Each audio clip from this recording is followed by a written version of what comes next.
Åh! Filmar? Det där kan bli svårt, eller?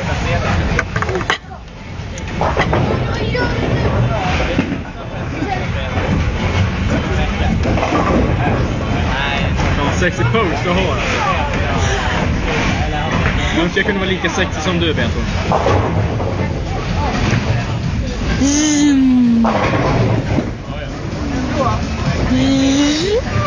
Men... Det hade varit en bra strax.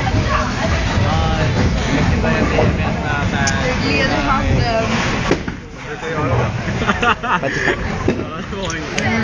Jag tänkte också precis det därför jag skrattade till. Vad var det roliga? Förklara nu. Det är förmodligen snuskigt skämt. Nej, jag tror bowlingklubben går svettig om handen. Det gick ju lätt bort, eller hur?